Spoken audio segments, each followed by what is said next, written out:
Allez, bon après-midi, bienvenue, très heureux de vous retrouver dans cette émission Omnisport, la messe de sport en Afrique pour le Pichichi et pas seulement d'ailleurs. 90 minutes sur le temps que va durer cette émission. Aujourd'hui, c'est une émission super alléchante. On aura, comme d'habitude, 3 thèmes. Premièrement, on va parler évidemment des championnats des vacances et ce qui réglemente ces championnats comme loi, comme disposition. Ce qu'il faut faire pour pouvoir organiser même un événement au niveau du Vouri et dans ce département du Vouri. On va parler ici avec la personne autorisée qui est évidemment le délégué départemental des sports et de l'éducation physique pour le Vouri évidemment. Et puis on va parler également de Francis Ngannou, à l'horizon évidemment le MMA camerounais. Et qui mieux que le Pichichi pour en parler, il est sur ce plateau. Et puis, évidemment, en 3, on va parler du tech ball. Vous ne connaissez pas ce que c'est? Eh bien, restez connectés, donc vous saurez ce que c'est que le tech ball. Il y a un Camerounais qui est double champion d'Afrique de cette discipline. Là, il a failli être enrôlé par la France, mais il a choisi le Cameroun. Et il fait la fierté du vert jaune. Voilà donc pour ce qui est de l'ossature ou la substantielle moelle de l'émission Omnisport cet après-midi. Et sur ce plateau, j'ai des invités de marque et pas des moindres. D'abord, à ma droite, j'ai M. Valentin Ndior, délégué départemental des sports et de l'éducation physique pour le Vouri. Bon après-midi, monsieur le délégué. Bon après-midi, monsieur Christy Sanders. Comment allez-vous? Je vais très bien. Bon après-midi à mes copanélistes et à vos millions de téléspectateurs. Ah oui. Ça, ils sont de plus en plus nombreux à nous écouter via toutes les plateformes consacrées, monsieur le délégué. Et donc, je ne vous le fais pas dire. À ma gauche, lui, c'est la première fois qu'il vient sur ce plateau. Et c'est avec beaucoup de plaisir et beaucoup d'honneur qu'on l'accueille. On a eu le temps de le voir du côté du Bénin, du Togo, du Ghana, du Nigeria et même du Qatar. On l'a vu également lors de l'inauguration du complexe de Francis Ngannou. Il est sur ce plateau, c'est monsieur Oga, le Pichichi. Bon après-midi, Oga. Good afternoon, Mr. Sanders. Yes. Good afternoon.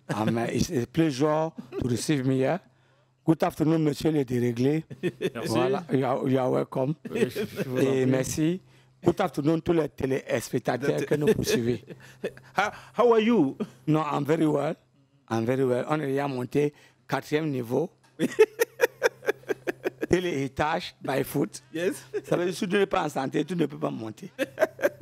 Ça fait également partie de l'éducation physique. Donc, tout à fait. Ça fait partie de l'éducation physique. Et voilà. Et également, en face de monsieur le délégué, de l'autre côté, lui également, son habitué de ce plateau, c'est Simon Ngaka. Il a plusieurs casquettes. Il est journaliste, il est artiste, il est blogueur, il est etc. Bon après-midi, Simon. Bon après-midi, Christy. Comment tu vas? Comme le Cameroun. Comment se porte le Cameroun? Comme les Lions indomptables. Comment se portent les Lions adoptables? Comme tous les Camerounais, quoi. Comment se portent tous les Camerounais? Comme la Fédération camerounaise de football. Et comment se porte cette fédération-là? Attention, quand on touche la Fédération camerounaise de football, ça devient un peu... Ah ben oui, ça devient compliqué. Demande-nous en tant que fou. I tell you. Elle disait que comme la Cameroun. Ah oui. Non, ça veut dire qu'on est dans le répondeur. On est dans le répondeur. Le Camerounais sur répondeur.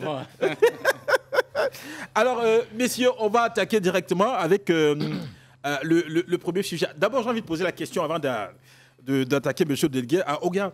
Alors, le Pichichi, est-ce que toi, tu as déjà eu l'occasion d'organiser un événement ici à Douala? Yes. Organiser soi-même dans les sports, oui, même dans les culturels. Quel que soit l'événement. Oui. Excuse me to tell you that je suis naissance à Omnisport. Voilà. Devant les stades de l'unification. D'accord. Oui.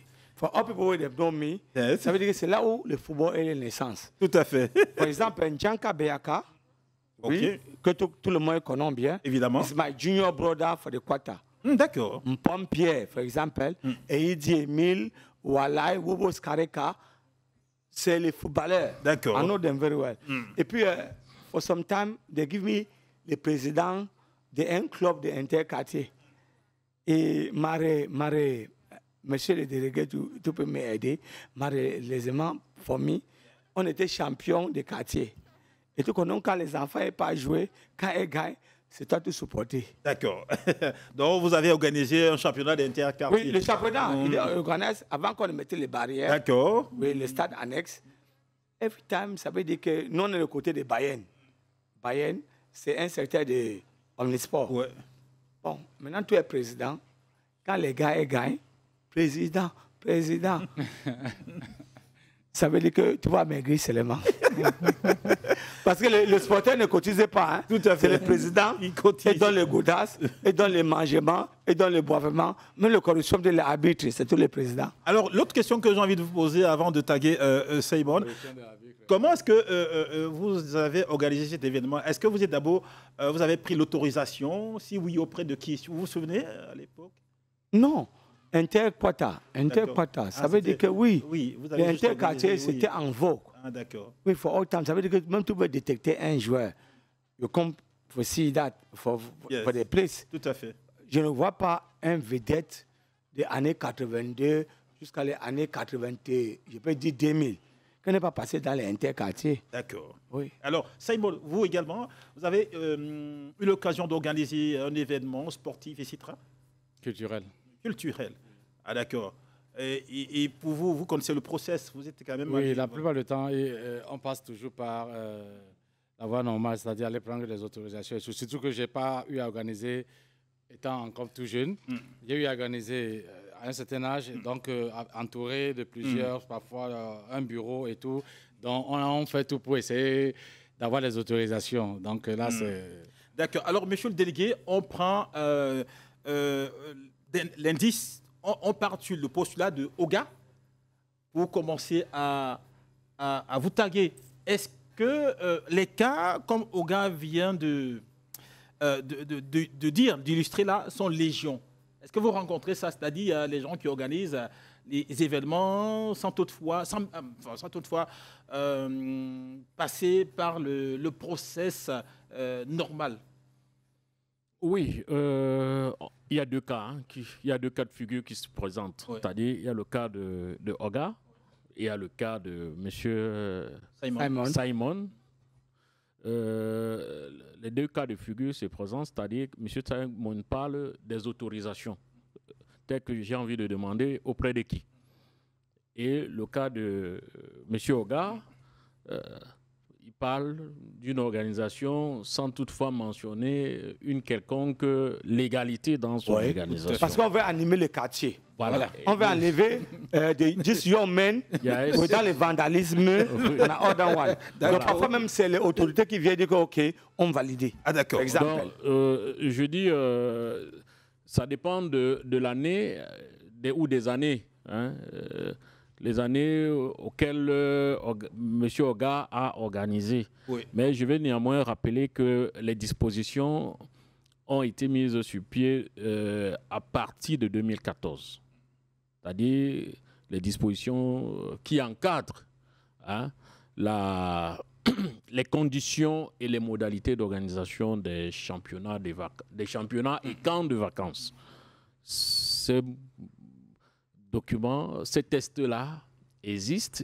Donc, si on organise une activité pendant cette période-là pour parler des championnats et camps de vacances, sans toutefois passer par la tutelle que représente la tutelle au niveau départemental, c'est la délégation départementale des sports et éducation physique. Au niveau des arrondissements, ce sont les délégations d'arrondissement. C'est-à-dire pour organiser donc les championnats de vacances et camps de vacances, il y a des préalables. C'est-à-dire les conditions et modalités d'organisation. Je pense que tout au long de l'émission, on va donc rentrer dans le contenu de ces préalables-là. Vous gardez la main d'ailleurs. Okay. On a vu que lundi, vous avez organisé justement une conférence. Vous avez convié les hommes de médias. Vous aviez décidé de communiquer sur deux choses. L'implémentation, évidemment, et la vulgarisation de votre feuille de route. La feuille de route, évidemment, de la délégation départementale des sports et de l'éducation physique. Sensibiliser également le grand nombre sur les règles qui régissent et le fonctionnement, justement, de l'organisation des événements pendant ces vacances-ci. Alors, j'ai envie qu'on revienne sur la conférence, c'est-à-dire qu'est-ce qu'on a pu dire dans cette conférence-là pour ceux, évidemment, qui n'étaient pas là-bas. Alors, la conférence de presse se portait sur deux objectifs, du moins avec 2 buts. Je parlerai de buts, où il était question de vulgariser, de faire savoir quelles sont les missions ou les attributions de la délégation départementale des sports. Il y a M. Oga qui est là, M. Simon qui sont là, il y a les téléspectateurs qui nous regardent. Il y en a certainement qui ne connaissent pas exactement ce que fait la délégation. Peut-être qu'on ne va pas rentrer Tout à fait. par rapport au temps. Mais il était question de dire devant les hommes de médias que vous êtes de communiquer sur les missions de la délégation départementale des sports. Parce qu'elle a plusieurs missions au regard de ses attributions. Et de ces missions-là, on a pensé avoir un document de travail qui peut se révéler être un phare, c'est-à-dire un instrument de navigation, comme peuvent dire les autres, qui est une feuille de route. La feuille de route, elle va donc être adossée sur les attributions de la délégation. Elle va être jalonnée d'une somme de tâches qui seront des tâches à matérialiser, c'est-à-dire une réflexion portée sur les tâches à matérialiser pour rendre beaucoup plus pratique les missions dévolues à la délégation départementale des sports et de l'éducation physique. Parce qu'il est question à un moment de faire le suivi et évaluation de nos propres activités, mais également de ceux qui sont les acteurs dont on a la responsabilité. Parce que, comme je l'ai dit à l'entame, la délégation départementale des sports et éducation physique joue le rôle du ministère des Sports au niveau départemental. Alors, dans ce rôle d'organisation, d'accompagnement, d'encadrement, de suivi, évaluation et de contrôle, il y a des acteurs tels que M. Simon, les ligues départementales, les promoteurs d'activités physiques et sportives qui sont des personnes physiques et morales. Il y a le mouvement sportif en lui-même, qui est une composante des acteurs qui font dans le sport civil. Et tout à côté du sport civil, il y a le sport scolaire. Et le sport scolaire ici est également jalonné ou du moins composé du sport, de l'élite au niveau scolaire, c'est-à-dire ceux qui font la FENASCO, et d'une discipline qu'on appelle l'éducation physique et sportive. Je pense que chacun d'entre nous ici, qui est passé par l'école primaire ou l'enseignement secondaire, a fait... Mr. Delegate, excuse me, il y avait ceux qui sont vedettes. Oui, oui. À partir de l'école. De l'école. Mais quand ils étaient les bien sportifs, voilà, début vedette. Bon, ceux-là, ils faisaient dans ce qu'on appelle l'animation sportive qui est ici organisée sous la forme de la fédération, hein, la FENASCO. FENASCO, oui. C'est eux qui étaient des vedettes parce que cette animation se faisait par les interclasses. Oui, mais avant, à l'époque d'Oga, c'était le sucre. Oui, à l'époque d'Oga, c'était le sucre. C'était le sucre parce qu'il est un peu égaré quand je parle de FENASCO. Voilà. Non, ça c'est très bien. Donc, il y a cette animation au sein de l'établissement par les interclasses. Aussi, on trouvait des vedettes là-dedans. Mais au-delà des interclasses, il y avait la FENASCO, c'est-à-dire l'élite sportive de l'établissement. Donc, il y a le sport scolaire et il y a le sport civil. Et maintenant, quels sont les jalons de notre feuille de route? Tout à fait.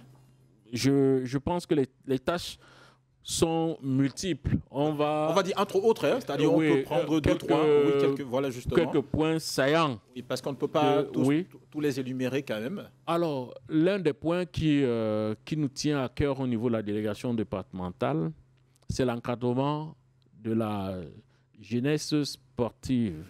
C'est-à-dire, vous savez, au niveau départemental, il y a des catégories inférieures. c'est dans ces catégories-là qu'on trouve la pépinière qui ira certainement dans les différentes Coupes du Monde et qui se présente aujourd'hui comme le parent pauvre parce qu'il y a des promoteurs, mais qui n'ont pas toujours les moyens appropriés. Nous, on a donc pensé, au niveau de la délégation départementale, que vu que nous soyons dans une capitale économique, et Douala, qui est le chef-lieu de notre département, est adossé sur l'industrie. On a pensé, par exemple, qu'il faille faire du plaidoyer auprès du GICAM, c'est-à-dire des entreprises, mais beaucoup plus de l'association du patronat. Oui, c'est-à-dire le GICAM, parce qu'avec le GICAM, on est sûr d'avoir plus de personnes au même moment. Donc, on a pensé qu'il est bon qu'on fasse du plaidoyer auprès du GICAM et sur la base d'un document qu'on va produire. Et pour produire ce document, on va associer les acteurs, les promoteurs sportifs, les journalistes sportifs et d'autres acteurs qui ont fait ou qui font dans le milieu des sports. Pour que ce document, la finalité de ce document, c'est quoi? C'est amener les patrons des industries qui produisent quand même des profits à accompagner, à investir d'une manière ou d'une autre à ce niveau-là. Vous savez, il y a des associations qui sont organisées sous forme d'équipes ou d'écoles de foot, hein, pour dire ça un peu comme ça.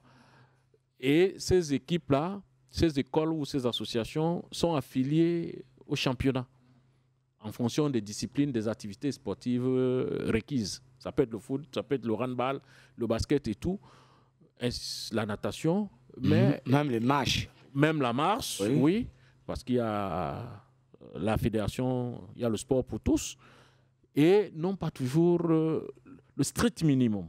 Et pour nous ici, le strict minimum, c'est quoi? Le strict minimum, c'est donner de l'eau à boire. Vous allez avoir un président, Orga lui disait tantôt que quand il faisait ses championnats de vacances, son équipe du quartier, c'est lui qui achetait de l'eau à boire, qui nourrissait ses même petits. le riz. Même le riz. Rice. Une parenthèse, monsieur le délégué. Oui. Alors, Orga, le délégué il développe. Jusqu'à présent, est-ce que vous trouvez votre compte dans ce qu'il est en train de dire là? Est-ce que vous êtes satisfait de la démarche, de l'approche que le délégué est en train d'implémenter sur le terrain? Bon, le compte, c'est le cas dans lequel you are named for before. Yes. On appelait ton nom, président, on a order one. Mais au niveau des... Oui. Maintenant, il dit qu'il va vous aider. Il va aider avec les entreprises. On va trouver les moyens. On va essayer de trouver des pistes. Monsieur le délégué, je veux même être président d'un grand club of First Division. Si tu m'accompagnes. Voilà. Par exemple, il ne faut pas que je cache. Hein. Tout à fait. Moi, je suis de l'Union des Douala. Hein? Bon, c'est ce qu'on est en train de faire comme ça. Tout à fait. Si tu me donnes les moyens, parce qu'on soit en haut. Bon, Lyon des Douala, c'est l'équipe de mon enfance. Pour vous rappeler, voilà. L'époque des écoulés et tout ça, j'étais encore tout petit. Voilà, Bon, pour dire, en principe, c'est ça un peu l'objectif de ce travail pour ce qui est de cette approche auprès des opérateurs économiques. C'est-à-dire trouver les voies et moyens pour qu'ils s'y mettent. Ils en font déjà. Il y a plein d'entreprises qui font dans le sponsoring et le mécénat, mais au niveau local, c'est-à-dire à un niveau encore que j'appellerais un échelon inférieur, on n'en trouve pas beaucoup. Donc, le moment venu, la délégation va se rapprocher donc, du GICAM avec un dossier technique où il sera défini un peu ces états de besoins et en fonction des besoins des acteurs sur le terrain. Donc, nous sommes des facilitateurs. D'accord, monsieur le délégué. Donc, Simon, ça change un tout petit peu le discours, là.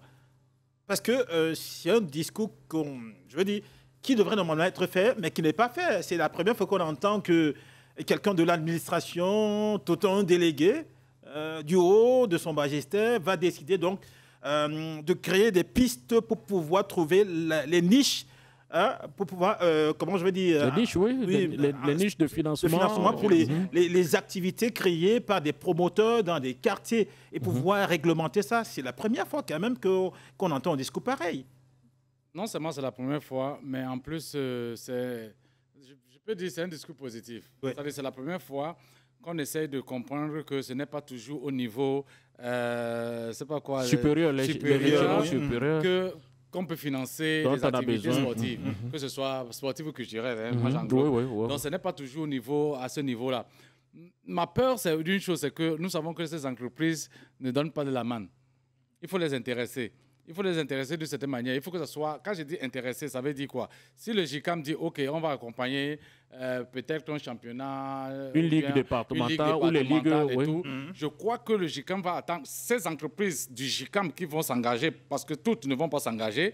Certaines vont s'engager, mais ces entreprises qui vont s'engager vont quand même essayer d'être intéressés par, je ne sais pas quoi, par quelque chose qui puisse sortir de cette ligue-là. Oui, et c'est pour ça que je parlais d'un plaidoyer. Oui. Hein? On va auprès pour présenter les besoins. Maintenant, on ne va pas les mains vides. On a un dossier technique. Et je le disais à l'entame de mon propos, que ce dossier technique sera monté par les différents acteurs.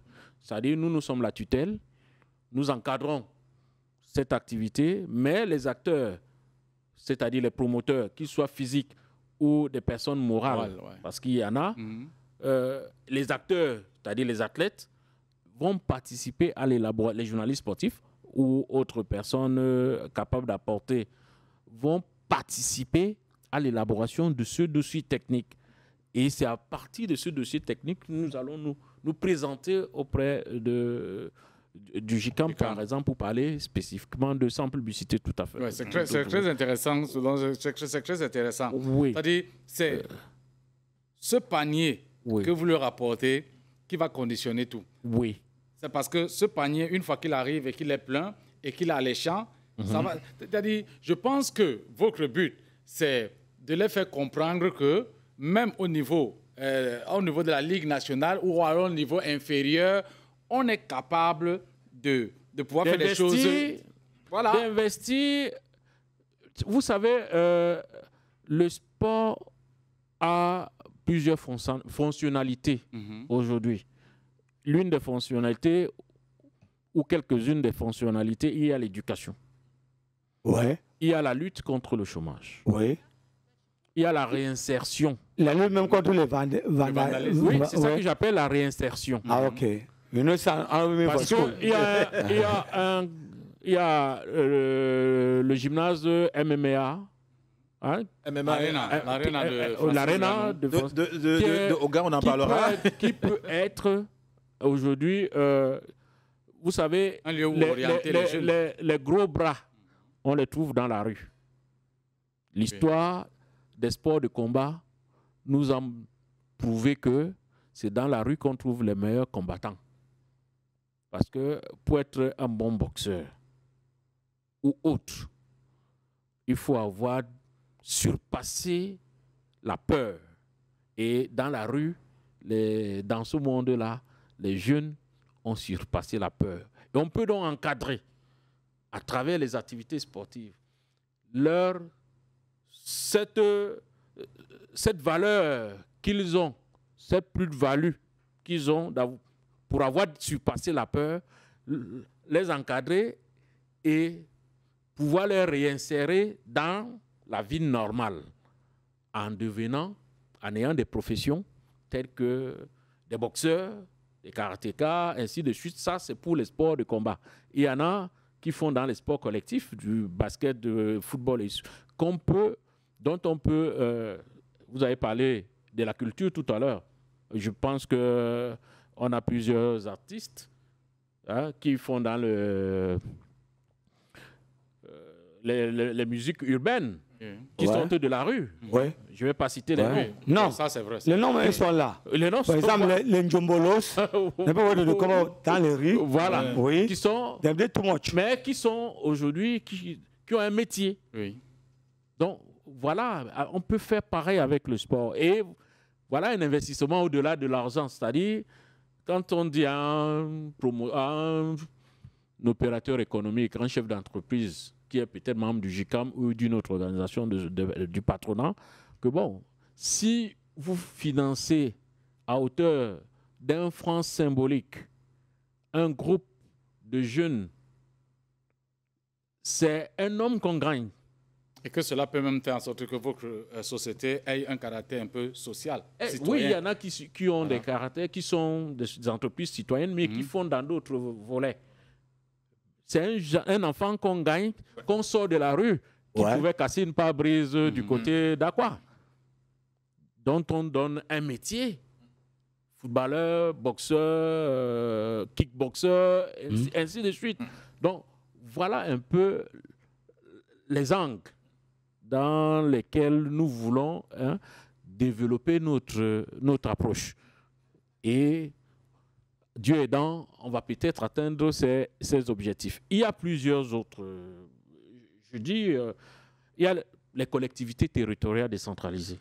Les mairies, la région, les mairies qui sont là, qui ont les moyens, qui ont la ressource, c'est-à-dire la jeunesse, et même les personnes d'un certain âge qu'on peut encadrer.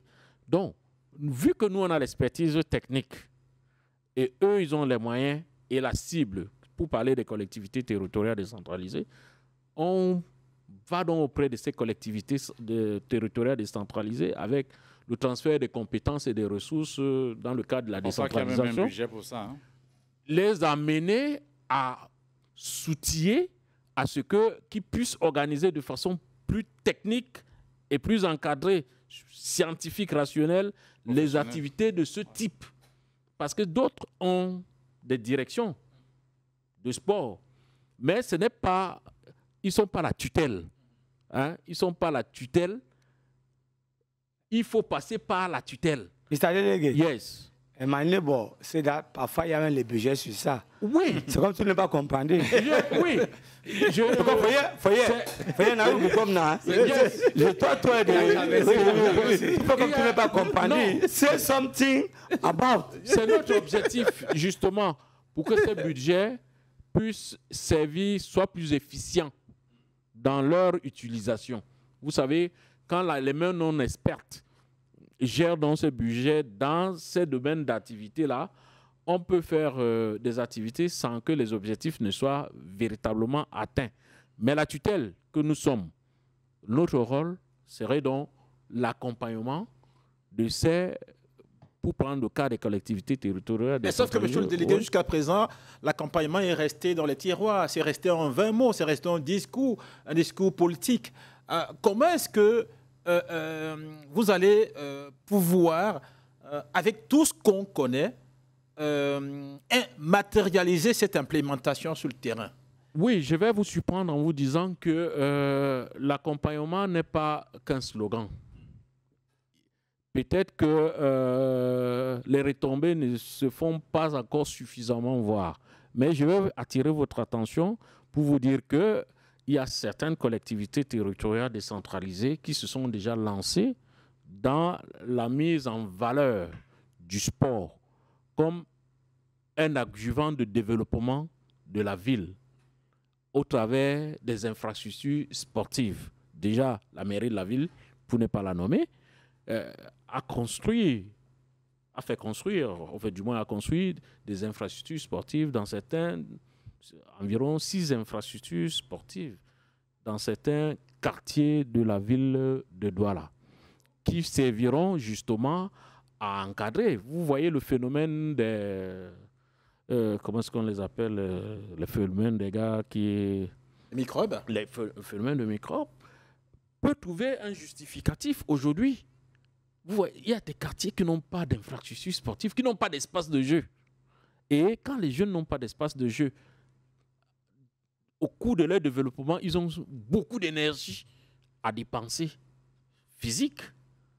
Alors, n'ayant pas des infrastructures, ils peuvent orienter cette énergie-là à jouer, à faire du divertissement à travers les activités comme celle de microbes.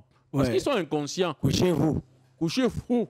Oui, parce que vu qu'ils ont de l'énergie, ils n'ont pas d'espace pour s'exprimer. En fait, des espaces qui servent véritablement à l'encadrement des jeunes. Ils vont donc s'auto-encadrer, mais dans le mauvais sens, dans la déliquescence des valeurs.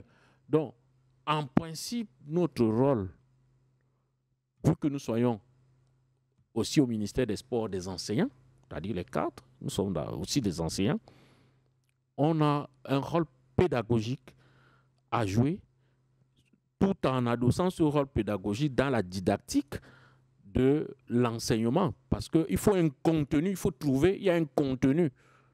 Maintenant, on va orienter tout ces connaissances-là, justement, parce que le mot, la matrice même de cette expression, le paradigme véritable, c'est le développement. Parce que qui parle de développement, parle d'abord du développement de l'homme. Et au niveau départemental, on trouve beaucoup plus les statistiques qu'on a sur la main, nous mettent plus de jeunes. Il y a plus de jeunes qui n'ont même pas encore l'âge de la majorité, qui sont dans les activités physiques. Donc, je pense qu'il serait plus indiqué de mettre l'accent dans ce volet-là, dans ce domaine, pour que, au-delà de ce que Oga, quand il fait un combat avec Ngannou, à son âge, qu'on puisse également avoir ces jeunes qui sont partis, qui sont partis des poussins aux lions indomptables. Donc, monsieur le délégué, ok. Oui. Là, on va revenir sur l'organisation des activités sportives et on parle des championnats de vacances. Est-ce que, avec vos démarches là, vous n'allez pas amener les organisateurs de ces différents championnats à se braquer en se disant, ils vont se dire, oh là, voilà, les gars là arrivent, ils vont devoir mettre l'œil sur notre business et ça va devenir après compliqué. Non. Je pense que chaque activité a son angle. Ouais. Le championnat de vacances, c'est la période des vacances parce que les mêmes jeunes qui font dans le sport civil au niveau du département, on va les retrouver pendant les vacances en train de jouer les championnats de vacances dans des différents quartiers. Non, ça n'impacte pas parce que l'activité sportive et de l'éducation physique sont bien segmentées. Ces activités sont bien segmentées, mais si vous voulez, c'est la période des vacances, on va essayer de s'appesantir sur ce qu'il faille faire pour véritablement organiser un championnat de vacances. Donc, je vais lire un peu, je vais donner quelques éléments ici. Déjà, c'est quoi un championnat de vacances? Parce que, je vous ai dit, nous sommes des enseignants. Un championnat de vacances est une activité sportive et de loisirs organisée sous forme de compétition, tournoi, coupe pendant la période de vacances. Nous tous, on se retrouve. Un camp sportif de vacances, il y a des regroupements sportifs. Tout dernièrement, il y a eu un camp sportif de vacances ou un regroupement au stade annexe de Panda où les personnes, les détecteurs venaient d'un pays étranger avec une collectivité territoriale décentralisée. Justement, c'est vrai, au niveau départemental, on n'a pas eu l'information de cette activité. On a vu les images à travers la télé. C'est ce que je dénonce. C'est ce que je dénonce un peu. Bon, il y a... quand il y a un promoteur qui organise l'aval, du moins l'avis technique doit venir de la délégation départementale. Il y a plusieurs délégations, il y a plusieurs services déconcentrés, mais au niveau départemental, c'est la délégation départementale qui doit donner l'autorisation de l'avis technique. Parce que ces activités qui sont organisées comme ça, s'il n'y a pas de suivi, c'est nous la tutelle, on doit avoir un regard. Est-ce que ces activités organisées sont profitables pour le promoteur, les jeunes qui prennent part, parce que ces jeunes sont encore sous la responsabilité de leurs parents, et quelle est la place de ceux qui sortent de l'étranger quel est leur rôle véritable. Nous, on a les tests, il y a les dispositions juridiques qui existent, qui permettent comme ça d'avoir des pistes et être sûr qu'on n'aura pas des négriers, entre guillemets, et notre sport, de façon générale, en souffre un peu aujourd'hui, pour prendre seulement le football. Il y a des petits ici qui ne sont pas en maturité, qu'on envoie à l'étranger faire des tests, finalement, qui font plutôt autre chose là-bas et qui perdent même des petits fondamentaux techniques qu'ils avaient au départ du pays. Donc, on invite ces collectivités territoriales qui organisent, ou d'autres promoteurs qui organisent ces activités, à se rapprocher de la tutelle. Parce que même si, je l'ai dit, même s'ils ont des services de sport, même s'ils ont des directions dans leur mairie ou dans d'autres entreprises, il y a des entreprises para ou privées ou publiques qui ont des directions de loisirs et de sport, ça ne leur donne pas le quitus de faire une activité sans la tutelle. Et là, vous parlez avec autorité. Oui, là, je parle avec autorité et je dénonce cela avec la dernière énergie. Alors là, je vais poser une question. Oui. Allez, je vais poser une question, puisque j'ai monsieur le délégué devant moi, et je vais la poser très simplement. Est-ce que vous avez un département ou alors, je ne sais pas quoi, pour imposer l'existence d'un aire de sport, disons ça comme ça, dans un établissement? Par exemple, nous avons les lycées, c'est vrai, qui en ont, mais nous avons des établissements privés, souvent. Nous avons même les écoles primaires ou secondaires qui n'ont aucun espace pour faire du sport. Je ne sais pas si vous imposez souvent, vous leur imposez ou bien vous faites des enquêtes. La question est simple. Hein. Oui. Il s'agit d'une question qui interpelle la carte scolaire. Là, ce n'est pas au ministère des Sports, c'est au ministère des Enseignements secondaires ou le ministère de l'Éducation de base ou encore les autres ministères en charge de... Alors, mais pour ce que je sais un tout petit peu, que je maîtrise, les conditions pour ouvrir un établissement scolaire, la condition première, c'est l'espace de jeu. Ouais. Parce que s'il n'y a pas un espace de jeu, comment est-ce qu'il y aura une cour de récréation? Parce que l'espace de jeu va servir également, pourra servir de cour de récréation. Donc, pour dire vrai, nous sommes là dans la question d'un gouvernement où chaque département ministériel a... On n'a pas. Nous, on peut juste interpeller. Oui, parce que justement, il y a des établissements qui n'en ont même pas. C'est les ministères en charge de ce qu'on appelait l'éducation nationale, qui doivent mettre l'accent lors de la création, lors de la création et l'ouverture ou l'extension d'un établissement scolaire. Parce que c'est ce qu'on disait tout à l'heure avec le phénomène des microbes. On a des quartiers et des cités qui n'ont pas d'espace, de plateforme sportive ou d'espace de jeu de façon générale.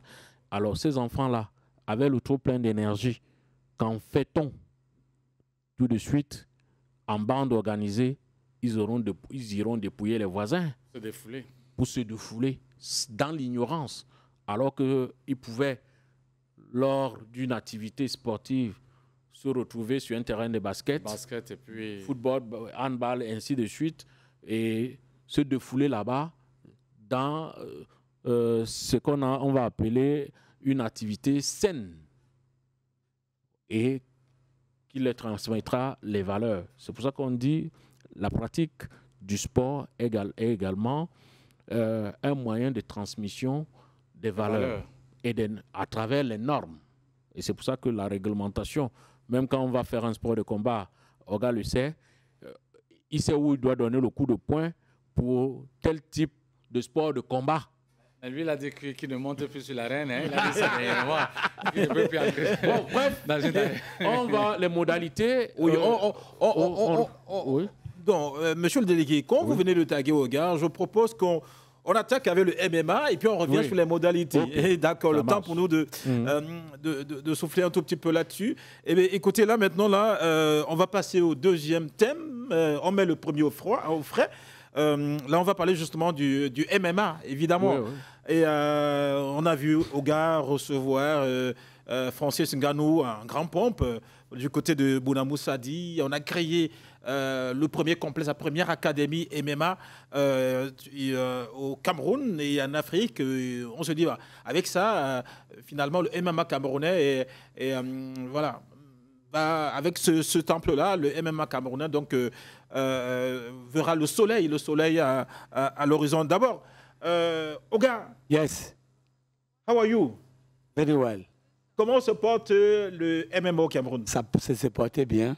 Oui. Ça s'est porté bien. You said you don't watch the thing. Ça faisait 8 days today. Ouais. Voilà les images d'ailleurs qu'on a de l'autre côté. Ah, OK. Et le Predator, oui. champion du monde, le plus fort du monde, donc on a open some place pour encourager les jeunes comme monsieur le délégué Begin Talk, non seulement pour sortir dans le chômage, pour sortir dans le tristesse, pour être même champion du monde. Oui. Qu'est-ce qui s'est passé dans la tête de Ngannou pour qu'il pense à créer un complexe pareil? Parce qu'en réalité, il est parti du Cameroun, on sait comment il est parti, il a fait sa vie là-bas et pourquoi il revient. Vous êtes proche de lui, c'est-à-dire qu'est-ce qui s'est passé dans son esprit, dans sa tête à un moment donné? Et ça fait depuis combien de temps que ça se... Voilà. Oui, first of all, relationship between the Predator Ngannou and me, le Mirail, parce que quand on parle de boxeur, je suis un Mirail. Oui. Ça a commencé le 9 mai 2020. 2020. Oui. Là où le Predator, elle a gagné un combat pour 70 secondes. Oui. Et quand je vois le combat, c'est non. Donc, on va dire que c'est le seul combat que Francis Ngannou a perdu. C'est-à-dire parce que vous avez gagné, c'est vous qui avez battu. Non, il dit non. Francis a gagné un combat. Ça partit d'abord le 9 mai, où Francis win somebody en 17 secondes. Là où je l'ai lancé le défi. Ah, oh. 12 or 3 days after, demain en ça, on a fini sur un ring. En 2020. Et after me, this man go and won the World Championship. Ça veut dire qu'il devient le champion du monde. Des temps successifs. And he told me that je ne vais pas faire les box comme les anciens. Je ne vais pas faire les MMA, les old people. Il faut que j'encourage our children, our junior brothers to come and make the sport. Lui-même, il est pendant du coup, le jour-là. Il sait, quand tu partais pour le ring, on dit que tu es un bandit. Oui, de me dire tu es un bandit. Oui. Ça veut dire que... On vous voit là-bas sur le ring d'ailleurs. On regarde le petit. Oui. Allez-y. Maintenant, ici, là, c'était... Le joueur ne boxait pas. Mais je suis passé dans le ring en tant que boxeur. Tant que tu as soit tu sors vivante, soit tu sors morte. Alors, this man, je crois que, with his ambition, il y avait le bon cœur que this man a pour que, hormis de lui, que les enfants ou les nouvelles générations aient profité aussi. Parce que ce n'est pas seulement dans l'école que tu veux gagner ton vie. Ce n'est pas seulement dans le football. You feel win a life, même dans les box ou les MMA. Oui. D'accord. Oui, je vais dire un mot à la suite d'Oga. Justement, quand il dit que ce n'est pas seulement avec l'école qu'on gagne sa vie. Je vais reprendre, Oga lui dire qu'on gagne sa vie seulement avec l'école. Ben? Oui. Pourquoi? Parce que l'État du Cameroun a pensé l'adulte de demain, c'est-à-dire la personnalité de base que l'État a définie, trouve son développement, ou du moins trouve, comment est-ce que je vais dire ça, va gagner sa vie à travers l'école.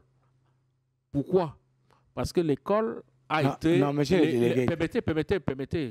L'école d'aujourd'hui, les postulats d'enseignement et la loi d'orientation, beaucoup plus la loi d'orientation, a défini le type de Camerounais qu'on souhaite avoir aujourd'hui. Ce type de Camerounais, justement, on a pensé que il va gagner sa vie par l'école, mais il n'est pas obligé d'être ingénieur. Il n'est pas obligé d'être journaliste. Il peut être sportif et gagner sa vie. Et c'est pour ça que la méthode d'enseignement a changé. Aujourd'hui, l'école rentre beaucoup plus dans le développement des habilités, les compétences,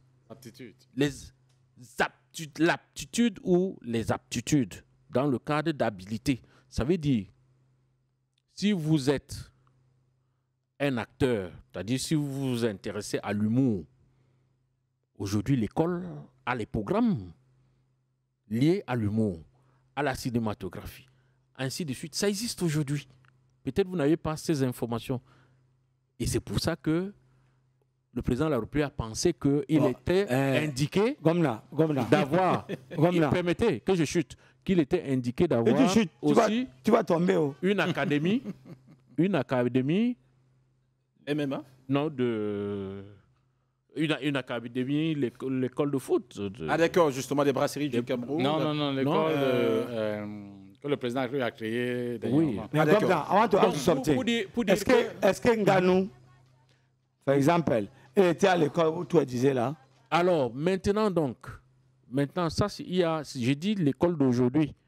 L'école d'aujourd'hui a une nouvelle approche. Il y a une discipline MMA quelque part dans une école camerounaise.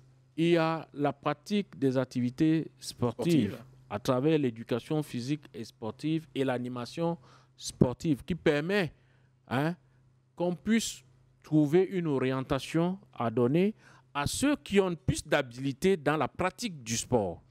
Vous entendez? Autrement, on dit contrairement à avant...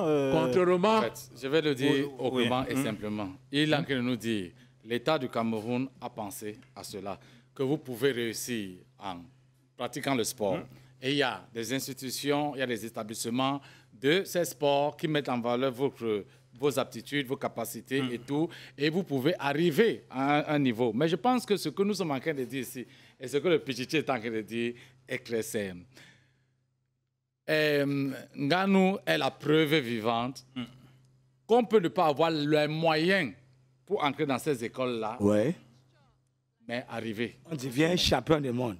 Non. Est-ce que, oui, allez-y. Roger Mila, il non passe dans l'école que tu parlais là. Je suis en train de vous dire que... Il est pour aujourd'hui, pour le futur. Pour aujourd'hui. Non, mais pour aujourd'hui. Oui.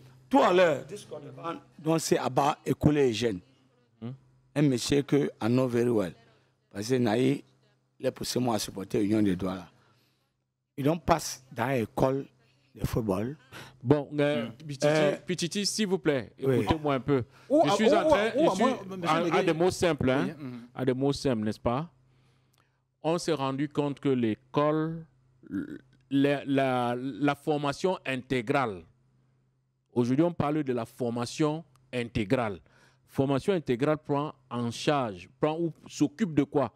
S'occupe du livresque, mais dans le cadre des habilités à développer. Vous entendez? C'est pour ça qu'on parle à l'université de la professionnalisation. Parce qu'il faut sortir de la théorie pour plus de pratique. Pour amener donc, dans l'éducation intégrale, il est question aujourd'hui, pas à l'époque de Mila, pas à l'époque de Koulé, ce n'est plus cette époque. L'école d'aujourd'hui, que nos enfants font, pas nous. Oui. Il est question que nos enfants aujourd'hui aient des habilités à travers la transmission qui est faite par une approche nouvelle qui permet à l'enfant d'être capable de faire.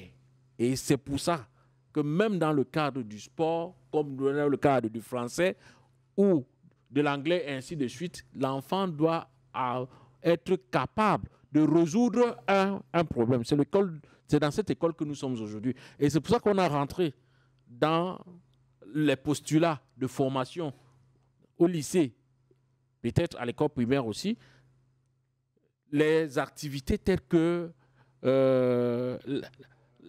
non, pas lui fait dans l'art, l'humour et sur la cinématographie, tout ça est en train de rentrer dans la formation des jeunes au niveau du lycée.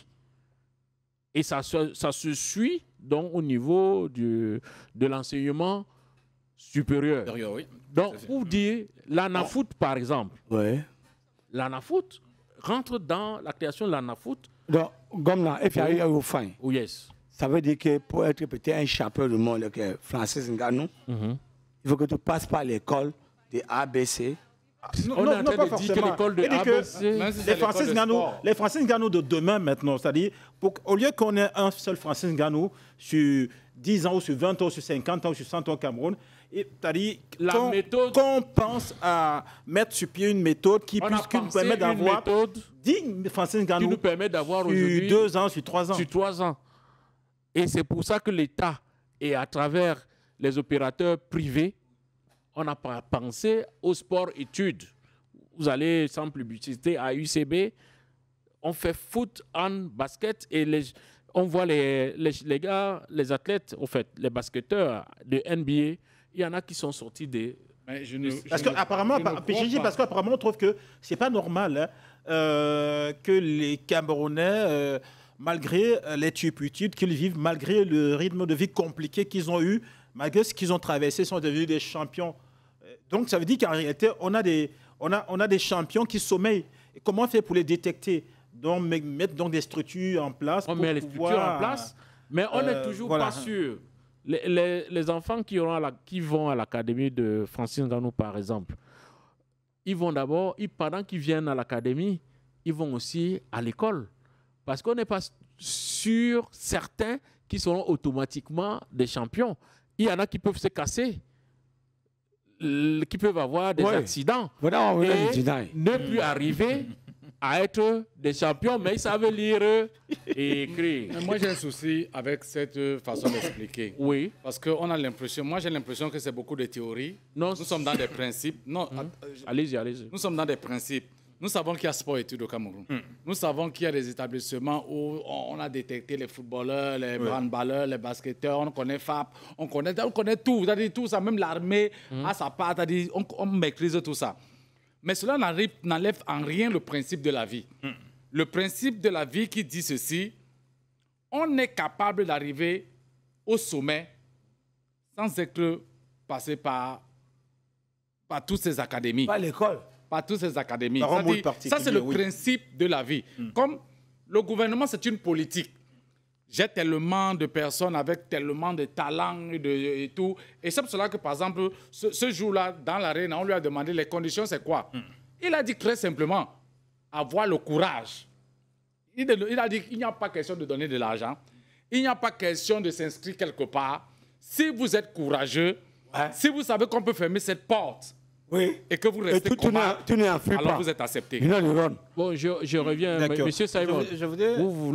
Vous êtes en train de voir, vous êtes en train de dire ce que j'ai dit par rapport quand on parlait à la réinsertion des enfants à la rue. J'ai vu justement. Oui, là je suis d'accord. C'est une réinsertion qu'il essaie de faire. Pour le dire donc facilement, l'école d'aujourd'hui, vous entendez, les fondamentaux de l'école d'aujourd'hui, au travers des réformes qui sont faites, prennent donc en compte le principe de la vie dans la formation, mais dans un cadre institutionnalisé. Vous entendez? Ça c'est dit. Pour dire qu'un enfant qui n'est pas à même, tout le monde n'est pas avec un quotient intellectuel élevé. Mais à l'époque, on forçait quelqu'un à lire alors que son intelligence ne lui permet pas de lire. Mais il peut être très bien forgeron. Il faut être forgeron.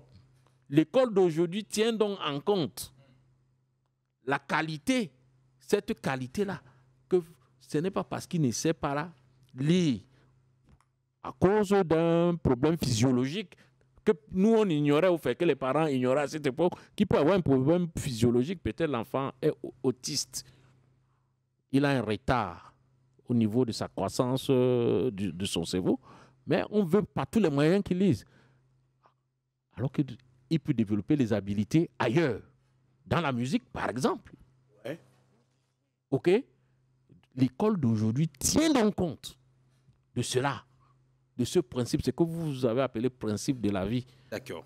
Alors, On n'est pas automatique, on D'accord. n'entre pas à l'école automatiquement pour être... c'est clair, c'est clair. Alors, Pichichi, pour revenir justement au complexe, Gano, il est situé exactement où? Bonamou Sadi, Oui. Maïtu, Oui. Maïtu, we wash the Maïtu, behind, bon, c'est pas une publicité, derrière le total, hein, tout longe à l'intérieur et derrière un grand, et se cache un grand, behind the house le concurrent. of Eto, Oui. c'est pas un concurrent, Non, behind c'est the pas house lui que... of Eto, tout longe, Oui. hein, on the left side, là-bas tu te retrouves. Donc, everybody want to reach there. Quand tu passes à Total Maïti Bonamou Sadi, tu prends les renseignements, tu vas arriver. Alors, c'est bon, on a vu que lors de l'inauguration, il y avait les athlètes qui sont venus au moins de 7 pays différents. Hein. Six. Voilà. Et plus Six. le Cameroun, ça fait 7. Non, On- 6.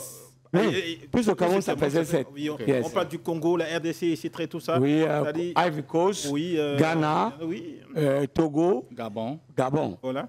Yes. Voilà, justement, c'est-à-dire comment se sont passés ces combats d'exhibition-là. Est-ce que vous avez eu l'impression que on a fait un pas en avant en ce qui concerne le MMO au Cameroun, ou est-ce que vous avez l'impression qu'en réalité, c'est de la poudre aux yeux, c'est un truc qui, bon, d'ici 2-3 ans, va mourir? No, Je tiens d'abord à dire... Simon, excuse me.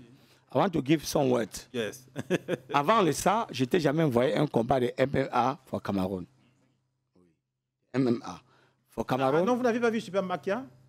Non, c'est C'était pas... MMA, là, ah, c'est le le catch. catch. C'était le catch. Voilà, d'accord. Et tout Foyer. récemment, il y a eu un championnat, un match de catch. Oui, Foyer, pour Cameroun, we was dans les boxe anglaises. This is my first time to Et watch. Sissima faisait dans la boxe anglaise, un certain Oui, maître de Sissima Sissima, à de l'époque. Ndongue Banga. De Goibanga, le catch. Et maybe Ndongue Banga, c'était le catch. Le catch, oui. Oui. Et même Jean-Marie, c'était le boxe La anglaise. boxe. La boxe. Hein? La boxe. Voilà. Que ce soit les Beka, Mbasakyo, c'était les boxe anglaises. But just know, we watch the combat of MMA. For example, le dernier combattant pour Cameroun, c'est un de mes enfants, qui est là à l'écurie de Nganou, parce que mis en Nganou, ça date depuis 2020. I was surprised to watch this man dans le MMA. Ça, c'était mon première fois de voir le combat MMA. So if Simon have something to say, Have the floor. Moi, je t'en dire ceci. Je voulais dire ceci. Franchement,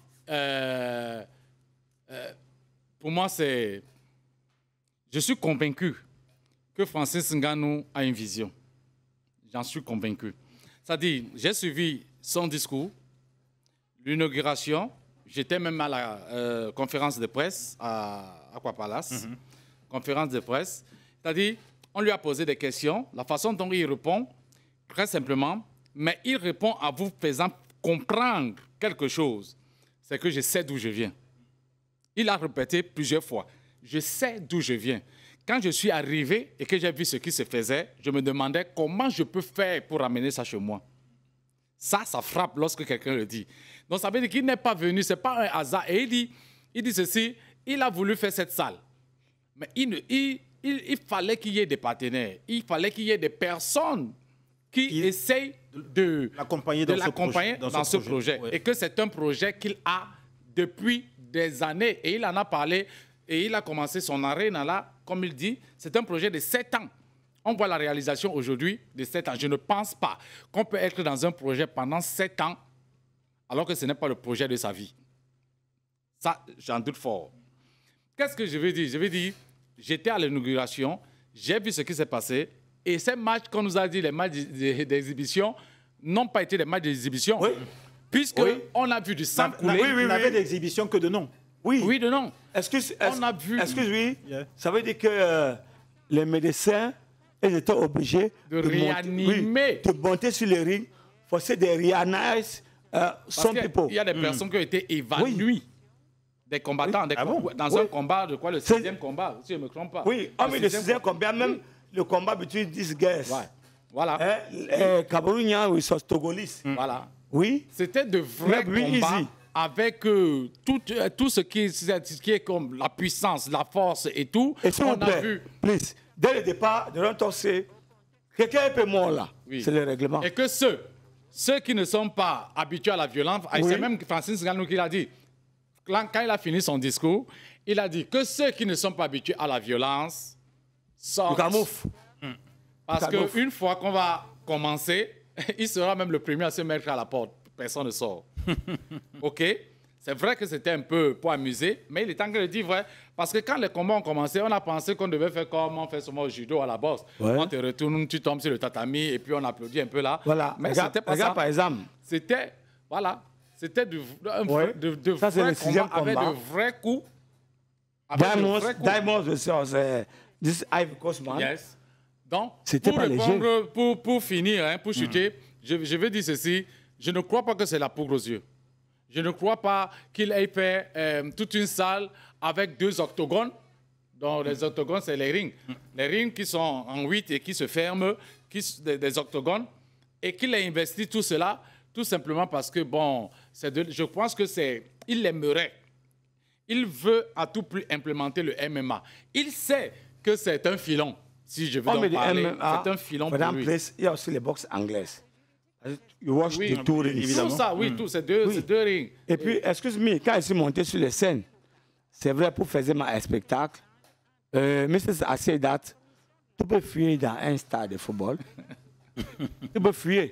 Dans un stade de football, on te cherchait, on ne te trouvait pas. Oui. Hein? You can run in the road. C'est tu peux fuir ici, de Bonapiso, c'est pour Omnisport. Là-bas, il y a les grilles. Oui, mais for the place. Il y a les grilles. Et on Quand tu entres là, et on ferme les portes. They close the door. Excuse me, my brother, they close the door. Ça veut dire que, imagine-toi, au gars versus monsieur le délégué, on ferme les portes. C'est vrai que there was a referee. Il y a un arbitre, qu'à un moment, il peut arrêter le combat. Mais s'il n'arrête pas le combat, c'est mort. You can die. No, you can die. Il y a 3 façons d'être, je crois, de perdre, quoi. Oui. On peut perdre par arrêt de la bique, on peut perdre par soumission, on peut perdre par abandon, quelque chose comme ça. Je oui. Pas. Abandon, soumission, c'est 2 choses différentes. Hein. Voilà. Pour table et tatami. Oui. Voilà. Dans tous les sports de combat au sol, je pense que... Voilà. Moi, ce qui me plaît, c'est que... ce centre de Ngannou... Excuse-moi, I want to know something. Dans ce genre de combat, l'arbitre, elle est le premier vedette. Évidemment. L'arbitre, elle est le premier vedette. Parce qu'elle peut perdre 1 seconde et on tue quelqu'un. Oui. Ça veut dire qu'à un moment où you don't fall et que ton anniversaire, toi, ton face ouvert, parce que c'est les faces qu'on calcule mieux. If you lost 1 second, si l'arbitre n'arrête pas le combat, il fait kill you. C'est rapide, hein? Et c'est violent. Imagine you, my brother. Ça veut dire qu'on te tape ici, for example. You don't die. Ça veut dire que quand l'arbitre voit que you don't fall, et que tu n'as plus les possibilités, tu tapes les tatamis. Parce qu'il y a un moment où tu n'es ni mort, mais tu n'es pas vivante. Ailleurs, on jette l'éponge, comme on dit. Oui, mais avant de jeter l'éponge. Mais tu as encaissé. Oui, avant de jeter l'éponge. Tu n'as même plus la force de pouvoir jeter. De 1 seconde. Oui, bien sûr, bien sûr. Le premier personne à jeter l'éponge, c'est l'arbitre.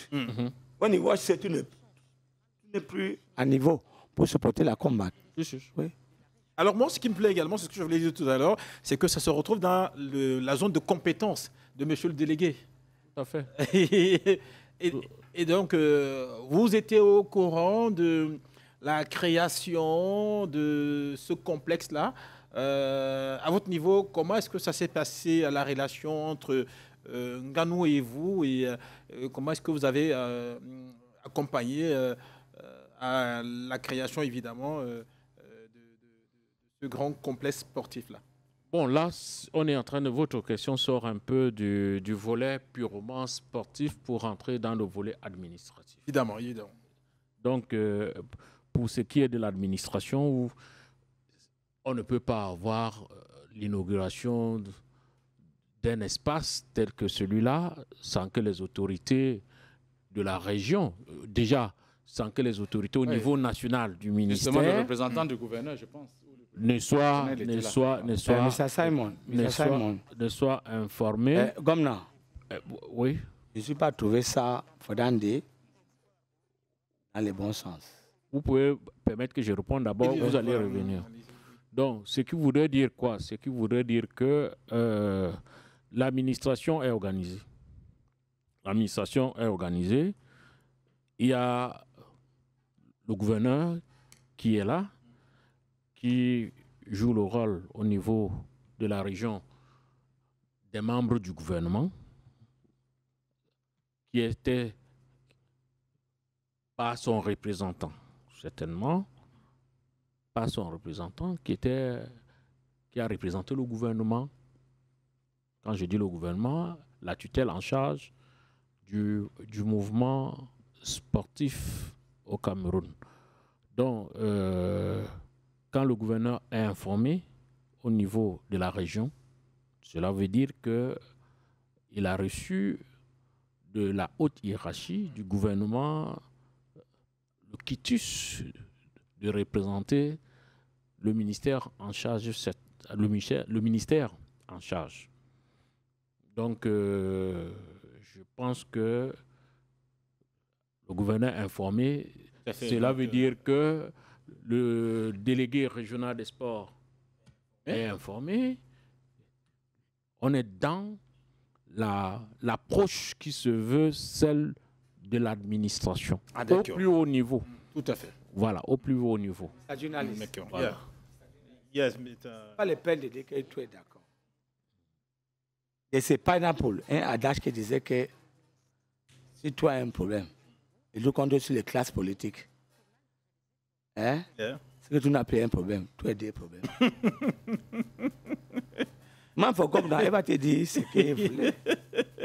Mais pour moi, c'est vrai que je vais voir mes enfants grandir. Il y a un problème parce que si vous voulez voir vos enfants grandir, ça veut dire que vous ne voulez pas dire un certain nombre de choses. Oui. Et vous faites déjà vous-même la politique. Oui, ce qu'elle veut faire, c'est que même les politiciens, ils font le comédie. Hein? Les politiciens, ils font aussi le comédie. Parce que c'est que comme Nadé Votok, c'est ça, c'est le comédie. Pourquoi moi, je ne peux pas faire les politiques? I cannot advise that. Un monsieur comme Nganou est ouvert un complexe. Et un ministère, par exemple, les ministères, you know, the Waoundé from Douala, I think that par avion is 40 minutes. Par bus, avec le pom, c'est open route, c'est à faire les 4 heures de temps. Mais je ne suis pas voyé un ministre. Et just quand je suis voyé dans les réseaux sociaux, hein, Facebook, c'est bon. Un ministre il était en train d'ouvrir une boutique quelque part de côté de Waoundé. Alors que son complexe de Kadouan pour Prédateur Nganou, qui veut enlever les enfants dans les rues, dans le vandalisme, dans les microbes, et qu'on mettait ça gratuit, c'est un ministre qui n'est pas là. Plus même le gouverneur n'a pas son représentant. C'est comme si le gouverneur de Rwanda today, c'est son représentant qui va mourir à son place. D'accord. Bon, de toute façon, c'est une question d'agenda, certainement. Permettez que comme pas un élément. Comme le top plein dit. Non, comme le top plein dit. C'est maintenant que je comprends. On n'a pas dit que le gouverneur n'avait pas d'agenda. Peut-être qu'il avait son agenda. Monsieur Sanès, je comprends maintenant pourquoi tu nous as mettez face to face. Non, c'est tout simplement pour vous dire ceci. Hein? Vous êtes des patriotes. vous avez l'amour de votre pays et le compatriote Ngannou regarde ce qu'il a fait. Vous avez une émotion que vous exprimez. Mais je vous invite ici à exprimer plutôt votre gratitude au ministre des Sports et de l'Éducation physique. Comment? Pourquoi? Parce que si aujourd'hui, on peut avoir l'Arena, parce que le MMA n'est pas un sport qui se pratique n'importe comment. N'est-ce pas? Alors, les victoires de notre compatriote Ngannou ont été célébrées au plus haut niveau par le président de la République sous le ministère des Sports et l'Éducation. Et je crois que le ministre des Sports a reçu notre compatriote Ngannou. Gomna. Si on ne changeait pas, je crois qu'on est venu écouter les uns et les autres écouter les autres. I watched in 2006. Excuse me. Oui, yes. Dans les Ivory Coast, nous on faisait Man United, je parle dans le football. On faisait Man United versus Égypte.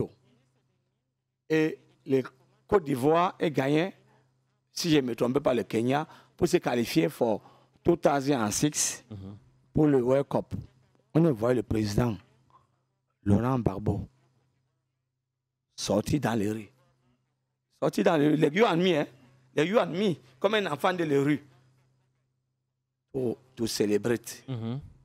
To celebrate. Oui. Oui, on est qualifié. Et après, avant ça, c'était que c'est le Cameroun qui est parti gagner avec Coast.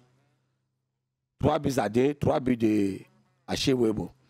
Mais on n'a jamais envoyé our government. C'est-à-dire comme Papa Paul. Vous voulez qu'il aille dans la rue aussi? Il peut partir. C'est human being. Et quand il reçoit... Bon, après, non, on sait bien que... Comparaison n'est pas raison. Oui, ça c'est sûr. Vous entendez? Voilà, tu vois. Comme on a des business of French, non, je suis pour dire que déjà, donner les autorisations pour ouvrir cette activité est la reconnaissance, même au plus haut niveau, de ce que le compatriote Ngannou a fait pour l'État du Cameroun. Très bien, monsieur le délégué. Non, je ne peux pas laisser passer certaines choses. Je pense que si Ngannou a son projet et qu'il s'était mis à la télé pour dire aux Camerounais, ça fait 7 ans que j'essaie d'ouvrir l'Arena, le MMA, de développer ceci, de ceci, et que je n'ai aucune autorisation, et que le gouvernement ne nous donne pas des autorisations, je pense que ça devait être un autre débat. Bon, de toutes les façons, là, le gouvernement a facilité oui, ils ont facilité cela. Et puis, mais ce n'est pas une reconnaissance. Ils doivent faire ça pour le développement du Cameroun. Bon, ce n'est pas une classification. Maintenant, c'est une question d'angle et de lecture personnelle et individuelle.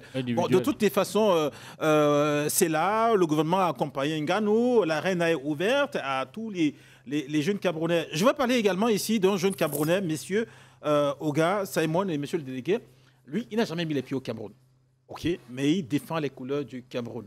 Ouais. OK, Grégory Tchimi, c'est ça, Tchami, voilà, justement, il est médaillé d'or. Champion africain.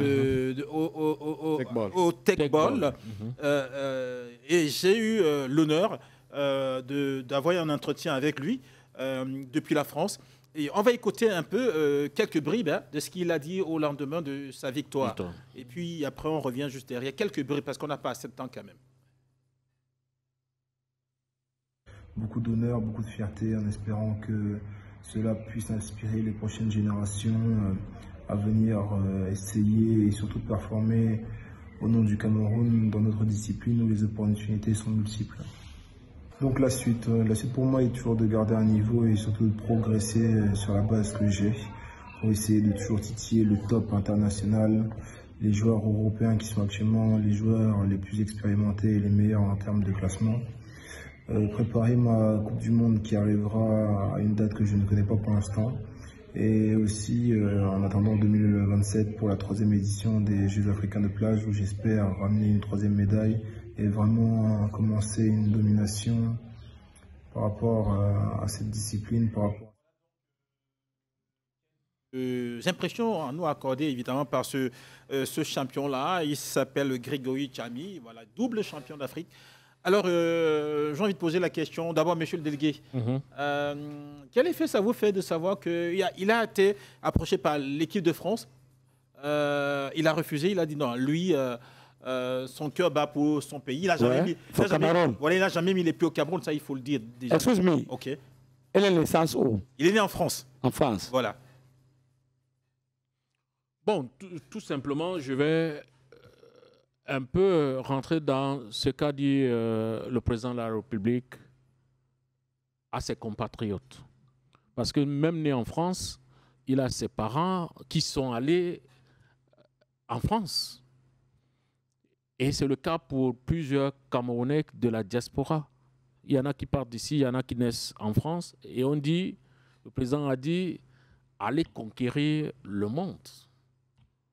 Faites briller le Cameroun et revenez. Et justement, si le compatriote en question pense... Just know, quand you come back for Cameroun, il faut montrer les personnes compétentes et te recevoir. Oui, mais c'est pour ça. On va revenir là-dessus. Oui. Finissons d'abord. Oui, pour Grégory. Pour Grégory. Et il vous regarde. Oui, et c'est pour ça que le compatriote oui, il vous regarde.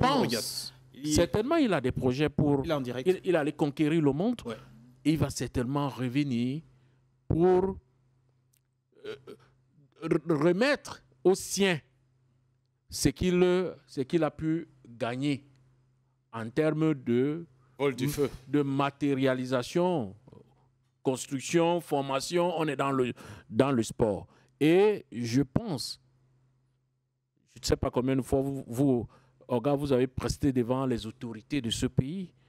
Vous entendez? Ouais. Plusieurs fois. Donc, Nganou, champion du monde, a eu les félicitations du chef de l'État. Il est reçu par le ministre en charge des sports et de l'éducation physique en toute solennité. Je pense que ça ne court pas les rues. Ça, c'est une marque. C'est une marque pour illustrer de la qualité du compatriote pour son activité. D'accord, monsieur le délégué, s'il vous plaît.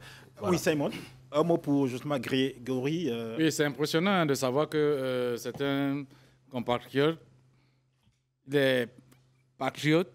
Il n'a jamais eu à mettre les pieds au Cameroun, mais quand même, son cœur bat pour le Cameroun. Ça, c'est impressionnant. Hein? Cela, moi, je pense qu'il faut plutôt féliciter ceux qui l'ont entouré. Parce que c'est l'entourage, voilà, oui. C'est l'entourage qui t'amène à comprendre d'où tu viens. C'est-à-dire, les parents, s'il en a ses deux parents, ou bien toute sa famille, donc, tous ceux qui sont là, qui ont pu lui inculquer cela, que même si tu es né en France, même si tu as vécu en France, tu as tes racines. Tu as tes racines, tu es Camerounais. Et surtout, qu'ils ne l'ont pas fait détester le Cameroun. C'est ça qui est primordial. Qu'ils l'ont fait aimer le Cameroun, c'est ce qu'ils en rêvent même. Tout à fait. Puisque la France vient te dire, tu dois jouer le take-ball étant français, et lui parle du Cameroun. Ça veut dire qu'on lui a fait rêver du Cameroun. Il maîtrise ses parents.